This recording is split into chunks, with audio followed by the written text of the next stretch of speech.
Hello everyone, TheSkilledRoy here, and this is an additional video going out this week because I wanted to show you guys something. Now, you guys might know me from my harebrained theory videos and other speculative content, but that's only just one of my various passions. You see, secretly I decided to start doing YouTube shorts and TikTok content, not on Legends of Runeterra, but actually the upcoming fighting game Street Fighter 6. And well, they kinda did pretty well. So now I'm actually a massive fan of fighting games, and I specifically love talking about the incredible characters in them.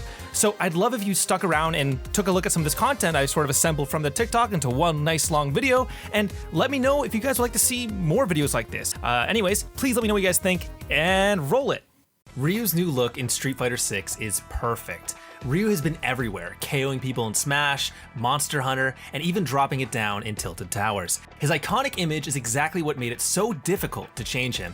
But in Street Fighter 6, that's all changing. This is Ryu, after finally having overcome the Satsui no Hado, the dark force that was constantly trying to turn him into evil Ryu. Ryu's determination and perseverance has paid off, and he is now free from its corruption and influence. This is showcased in Ryu's design, as he not only looks older, but more experienced, and he even takes on a similar sash style to his teacher Gouken. This shows that he is well on his way to becoming a master and teacher in his own right. Interestingly, the sash is tattered, and along with the scarring on his chest, the design goes a long way to aging up Ryu without compromising what made him so iconic in the first place. This far into the future, I'm glad that Ryu has finally found peace and a pair of shoes. Chun-Li's design has aged like fine wine. Chun-Li is your quintessential Chinese martial artist, and she's been iconic in so many ways. In Street Fighter 6, we see Chun-Li well after the fall of Bison, and with his defeat, Chun-Li is finally able to return home to her roots. We can see this evidently in her design. Her usual blue dress has been updated with a beautiful blue robe with accents of gold and yellow, which references her classic color scheme. Her white combat boots have been subbed out for these kung fu slippers.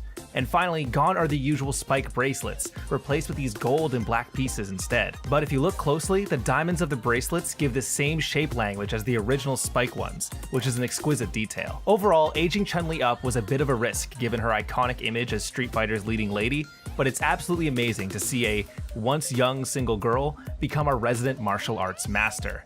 If it's not broken, don't fix it. Guile is back in Street Fighter 6 and is easily one of the characters who has changed the least appearance-wise. And honestly, I'm kinda glad. Guile has had a pretty iconic look throughout each of the various Street Fighter games, and while he's worn a variety of different outfits, it's pretty fair to say that without that glorious hair and the USA tattoo, it just wouldn't be Guile. But what did they change? Well, each of the outfits in the previous Street Fighter games were all military-based or themed, but his outfit in Street Fighter 6 is one I really appreciate. You see, after the defeat of Bison, Guile has returned to his position in the military as a member of the Air Force. His new outfit reflects that, resembling a typical sort of stylized pilot jumpsuit. In fact, on his stage, he will show up after some of his flights, stepping out of the fighter jet and watching the battle unfold.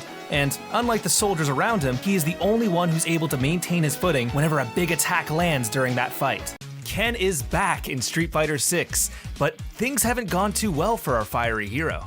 He's been framed for a crime by a local gang, most likely the Mad Gear gang, and now he finds himself on the run from the authorities, all while trying to clear his name. And this is why his character design has changed so dramatically. His hair is now unkempt and shaggy, and you can almost sort of make out the roots of his naturally black hair, showing that his fights on the run have been taking a bit more priority than taking care of himself. His iconic gi has been subbed out by a dusty coat, something that's much easier to obscure himself with in comparison. But most importantly, his intensity and personality has shifted. Ken was always the fiery and arrogant mirror to Ryu, but now with his life and his family on the line, he's become more intense, more serious, as what once kept him grounded is now at risk of being destroyed forever.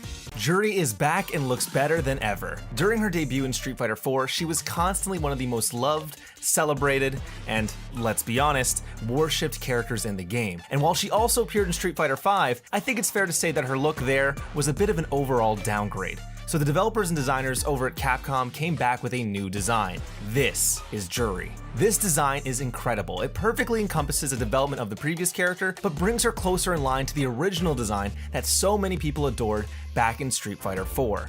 Only this time, they took her archetype and pushed it to 11. She's now gone deeper into the punk aesthetic that she was already known for, with a pink highlight in her hair that perfectly covers her glowing eye. Her top is now open, expanding upon the spider back tattoo she formerly had in Street Fighter 4, now showcasing the spider legs leading up to the underbelly. Juri now feels like she has a much more cohesive evolution with plenty of soul to boot.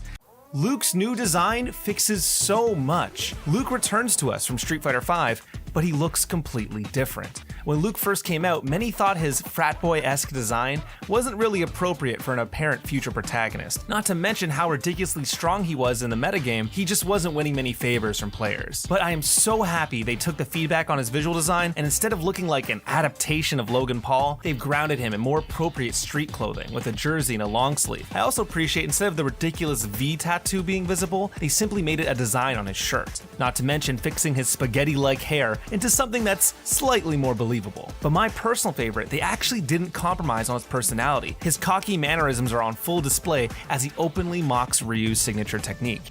Hadouken! Hadouken! And Jaime is the coolest newcomer arriving in Street Fighter 6. Jaime is the defender of Metro City's Chinatown, working to keep his community safe from some of the Mad Gear Gang. His design showcases a lot of his character, fusing a more classical Chinese fashion and combining it with modern trends like his stylish sneakers. This is even reflected in his gameplay. As he was growing up, Jaime idolized the twin dragons, Yin and Yang, and you might expect him to use the same martial art as them, Baji-Quan. But Jaime is bringing a fresh take on another martial art entirely, the Drunken Fist. You've probably seen it plenty, from Jackie Chan's Drunken Master to Rock Lee from Naruto. Drunken Fist, aka Drunken Boxing, is all about feigning out your opponents while mimicking the unpredictability of being drunk. Jaime, however, takes it to a whole new level by going for a fighting style that mixes the classical Drunken Boxing into the modern movements of a breakdancer. When he gets in the zone, his shirt flies open and his hair loosens, perfectly showcasing the flowing and free-form nature of both breakdancing and the Drunken Fist. Kimberly's design is honestly just incredible. Kimberly is one of the newcomers arriving in Street Fighter 6, and she's bringing a whole lot of personality and style to the table. Across each of the Street Fighter games, we've had a variety of ninja-inspired characters, such as Guy, Ibuki, and Zeku, but we've never had a more modern take on their martial arts. When Kimberly came onto the scene, we knew we were in for a treat. She even combined the upper half of Guy's outfit with the open hip design of Ibuki's outfit, showcasing her predecessors perfectly. But when it comes to Bushinryu, the martial art that these ninjas all use, Kimberly actually takes on a new modern approach. For example, instead of the classic smoke bombs you might see a ninja use to vanish, she actually throws down a spray can and vanishes in a cloud of spray paint. And then, for her super move, she plays her favorite track and launches the opponent into the air for a colorful beatdown. After this barrage, she plants them into the ground, revealing them as the new centerpiece of her street art. And that's it. That's all I have for now. I'm going to be doing some more, hopefully soon, but please let me know who you want me to recover next, as well as just letting me know what you guys think of this type of content. I would really like to sort of look into making more like character-focused content, especially on other games besides just the Riotverse. Please let me know what you guys think, and I will be sure to give it a shot sometime. Otherwise, thank you again once more for watching. I will see you all next time. Thank you, and peace out.